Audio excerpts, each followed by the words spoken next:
warahmatullahi wabarakatuh. Halo semuanya, perkenalkan saya Amalia Nurul Fatihah, Program Studi Pendidikan Bahasa Arab, Fakultas Bahasa dan Sastra Universitas Negeri Makassar. Nah, pada kesempatan ini saya mendapat tugas nih dari salah satu mata kuliah di program studi saya, yaitu mata kuliah pengantar pendidikan.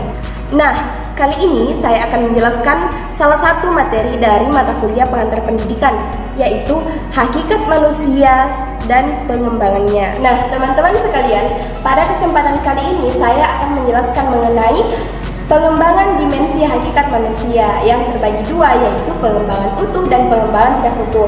Pengembangan utuh terjadi jika masing-masing dimensi dalam perkembangan manusia itu terpenuhi atau tumbuh dengan baik dan utuh.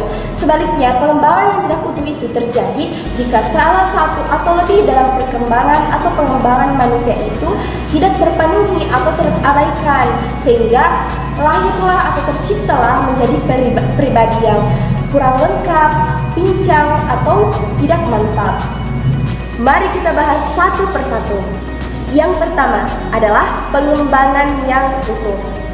Pengembangan utuh terbagi atas dua, yaitu dari segi wujudnya dan dari segi arah pengembangannya. Dari segi wujudnya terbagi lagi atas dua, yaitu aspek kognitif, afektif, dan psikomotorik. Kemudian bagian yang keduanya yaitu aspek jasmani dan rohani. Nah, aspek kognitif ini berisi perilaku-perilaku yang mengenakan kepada intelektual, seperti pengetahuan dan kemampuan berpikir. Bloom membagi aspek kognitif ini menjadi 6. Yang pertama adalah pengetahuan, kedua pemahaman, ketiga aplikasi, keempat analisis, kelima sintesis, dan keenam evaluasi. Yang kedua adalah aspek afektif. Aspek ini berisi pada perilaku-perilaku yang menekankan pada perasaan dan emosi, seperti minat, sikap, apresiasi, dan penyesuaian diri. Yang ketiga adalah aspek psikomotorik.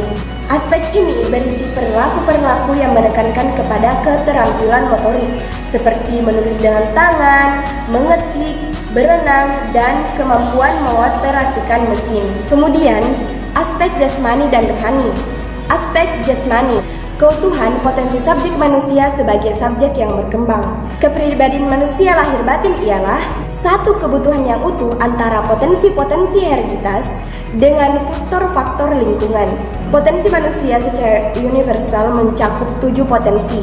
Yang pertama adalah potensi jasmania, kemudian potensi pikir, potensi rasa, potensi karya, potensi karsa, potensi cipta, dan potensi budi nurani. Kemudian aspek rohani, keutuhan wawasan orientasi manusia sebagai objek yang sadar diri, yang menghayati dan yakin akan cita-cita dan tujuan hidupnya. Manusia bersikap, berpikir, bertingkah laku, dan bertindak dipengaruhi oleh wawasan atau orientasinya terhadap kehidupan dan nilai-nilai yang ada di dalamnya.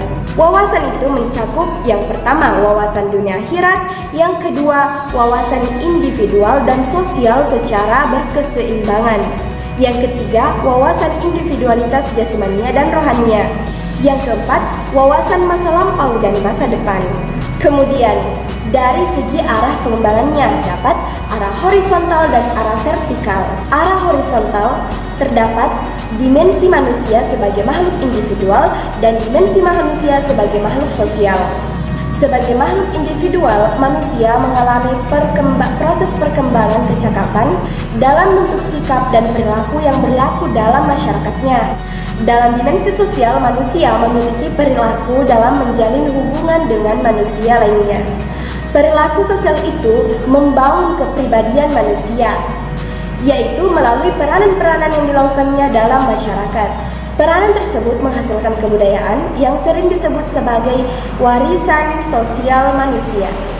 Perilaku manusia itu merupakan unsur dalam proses sosial, yaitu proses yang memiliki bentuk konflik, kerjasama, sosialisasi, dan sebagainya. Kemudian dimensi ketiga, dimensi manusia sebagai makhluk susila dan bermoral.